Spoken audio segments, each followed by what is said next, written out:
कि आपकी रचना से जन्मे इस सृष्टि के किसी भी जीव से मेरा वध ना हो, चाहे वो देवता हो, मानव हो या कोई पशु क्यों ना हो। ना मैं दिन में मरूं और ना रात में।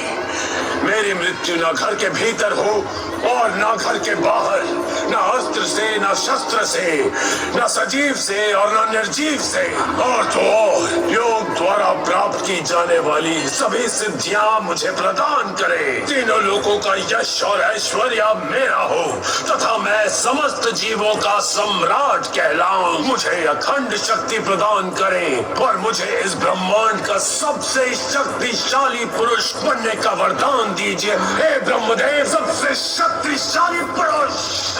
ऐसा वरदान आज से पहले कभी किसी को नहीं दिया गया है, परंतु ये भी तो सत्य है कि तुम्हारी जैसी भीषण तपस्या आज से पहले ना तो कभी किसी ने की है और ना ही भविष्य में कोई कर पाएगा। तथास्तु।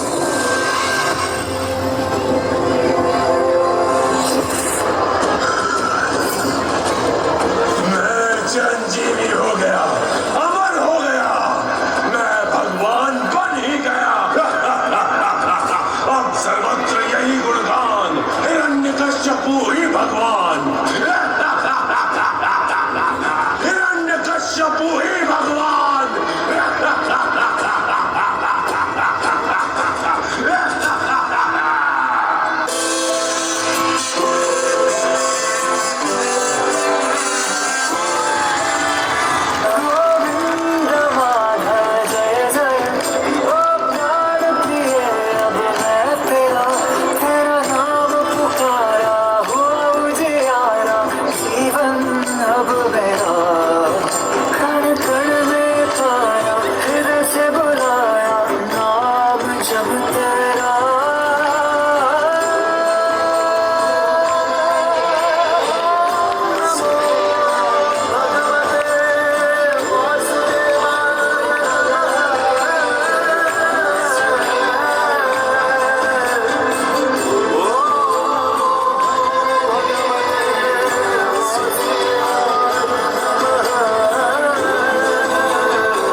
विष्णु को मैं छोड़ूंगा नहीं।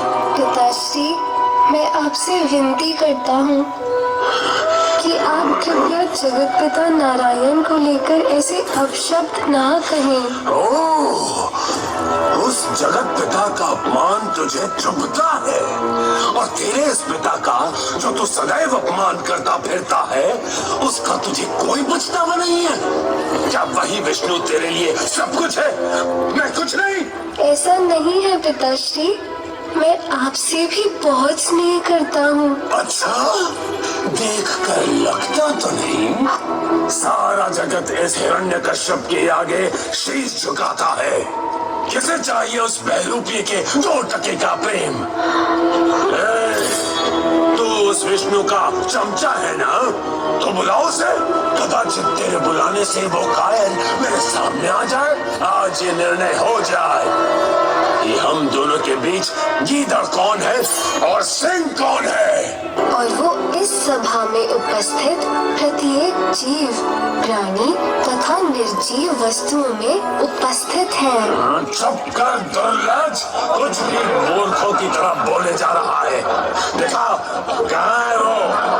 मुझे तो वो कहीं दिखाई नहीं दे रहा है।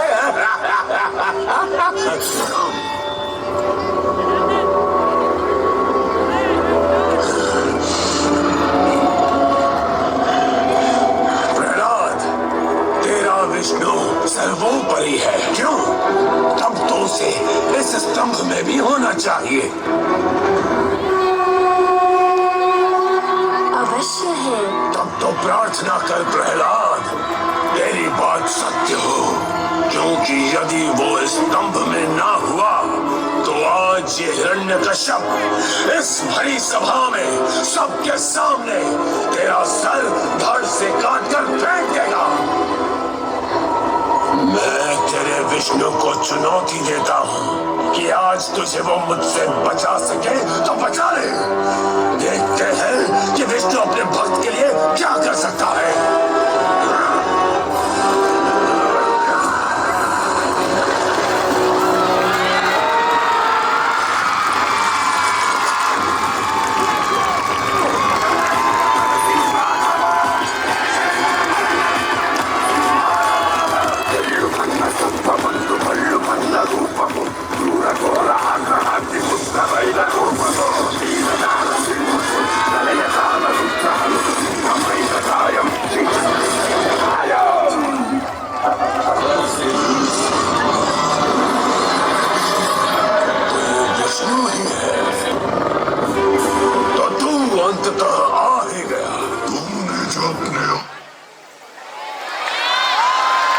शत्रुओं से लड़ने के लिए कभी सुअर कभी सिंह मन उगता नहीं है तेरा। मेरा रूप चाहे जो भी हो, ये निश्चित है कि तू आज मरेगा, ठीक उसी प्रकार जिस प्रकार तेरा भाई हिरण्याक्ष मेरे हाथों मारा गया था।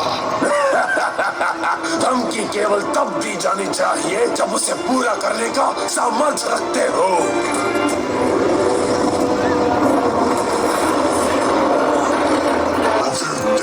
इस बात की, उठा अपना शस्त्र और कर आक्रमण। अवश्य।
हो सकती है ना घर के बाहर ना धरती पर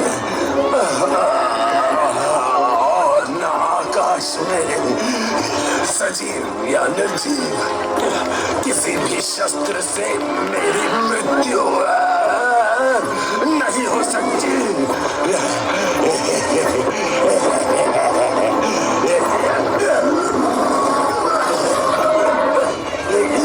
क्यों हो गई बोल के बंद?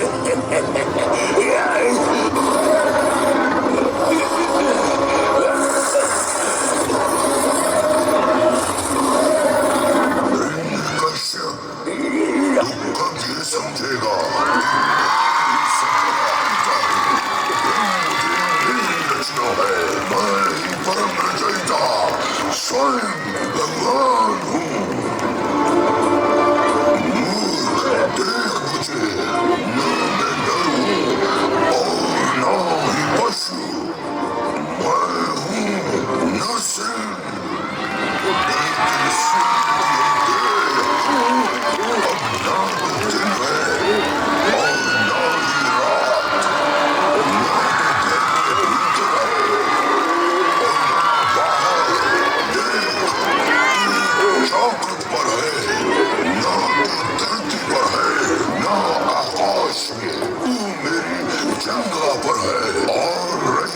शस्त्र की तो देख मेरे नखों को, ये ना तो सजीव है और ना निर्जीव।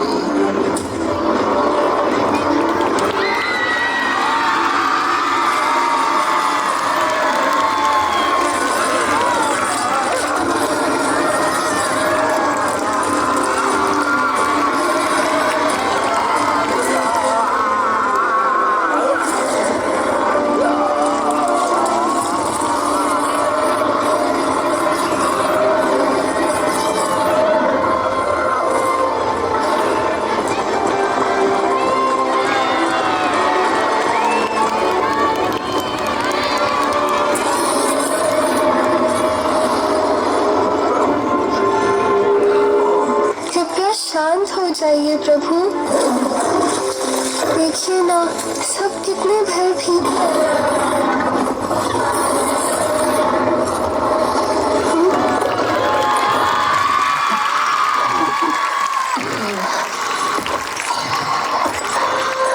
प्रिय प्रभु, शांत हो जाइए।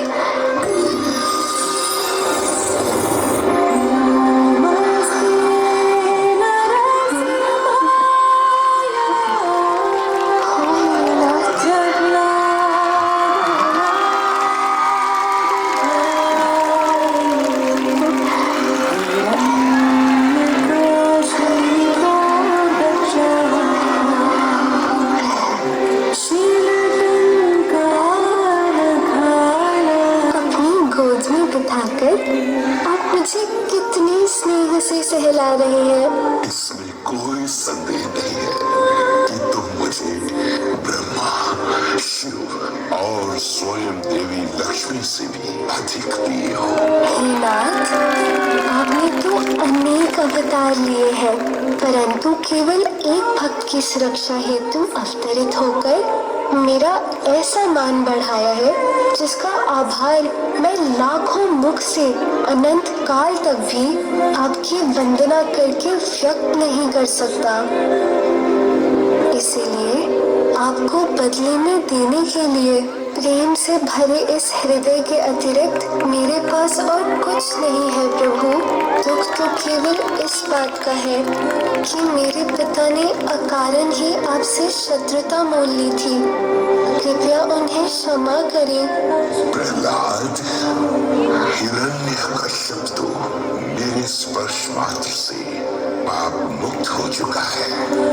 अब निश्चिंत हो जाओ। आज मैं ये घोषणा करता हूँ कि युगों युगों तक तुम्हारी गिनती मेरे सबसे महान भक्तों में की जाएगी, और जो कोई भी तुम्हें पूजेगा वो निस्संदेह मेरी कृपा का पात्र बने।